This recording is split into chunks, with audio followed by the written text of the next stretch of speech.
no dumb questions. What is a hard count? I've heard commentators and people talk about it, but I have no clue what it means. Okay. You want to? I mean, you are. This is your realm. I'm going to defer this to you, dude. I've also been offsides more than anybody. Well, it's like I've got a lot of false starts too on my team right now. Just being the only one moving. There's no worse feeling than a false start on everyone but the center call. Oh yeah. Well, if you're the center, then it's game on. I'm excited to answer this question because I feel like there are a lot of misconceptions about hard counts, silent counts, all sorts of counts. So a hard count can be a number of things, but typically it is all it really means is that it is not going to be on one. All right. Okay. You got to explain to people what on one is. On one is. So every cadence, every team in the NFL has a set cadence that they use. When we were with Chip Kelly, it was a very college centric cadence, which was just set, ready, go. And then you would run the play.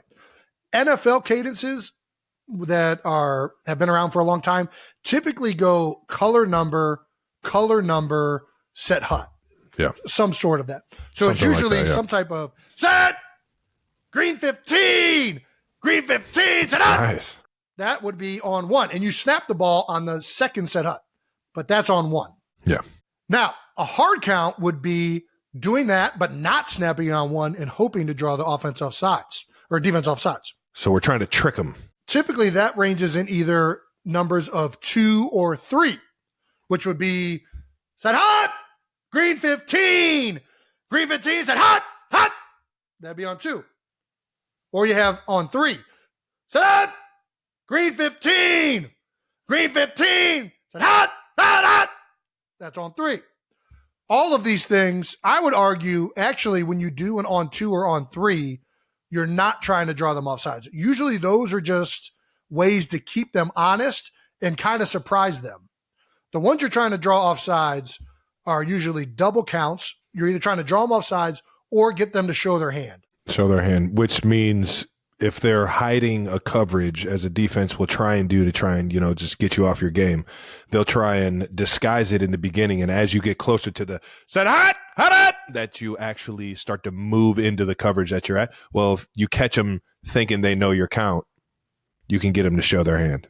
So it's literally just repeating that entire cadence that I've done now probably too many times. Do it twice. One more time. Set hot, green 15, set hot. And you're looking.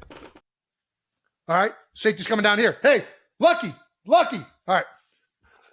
Set. Black 80. Set. And then you're on to the count.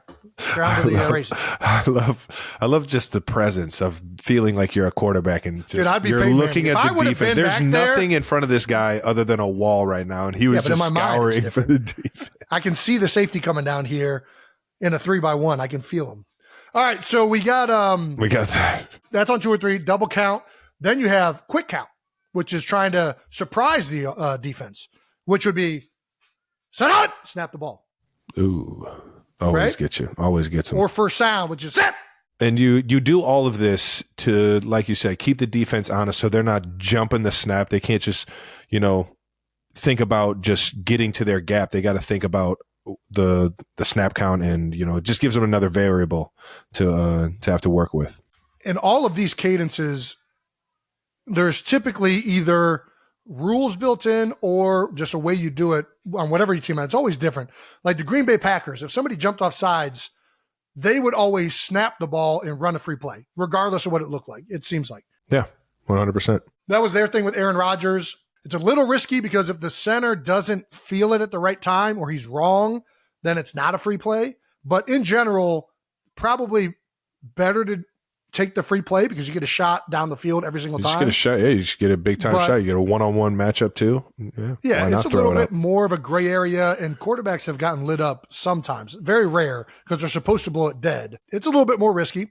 Or it's, if they jump off sides, the offensive lineman will reach out and touch the defensive player to get the free 5 yards, or typically how you see teams handle the defense jumping in a hard count situation. And then you have silent count, which would be there are no verbals, but there are physical cues, whether from the center or guard or whoever, that indicate when the ball is going to be snapped. And that happens in away games when it's too loud to hear the quarterback doing all of this cadence. And there are the same with verbal counts. There are essentially hard silent counts, which would be on 2 or 3. There are double counts in silent. There are quick counts in silent. You get to the same things, but done more on physical gesture rather than on verbal cadence. And ladies and gentlemen, that is why I deferred it to Jason. Jason, it's a round of applause. That was a great job. That might be the best dumb question you've ever fucking answered. Or not dumb question. I'm sorry. I hope I didn't give away too many things. No, you didn't sound dumb at all saying that. Yeah, and you told everybody what a lucky is.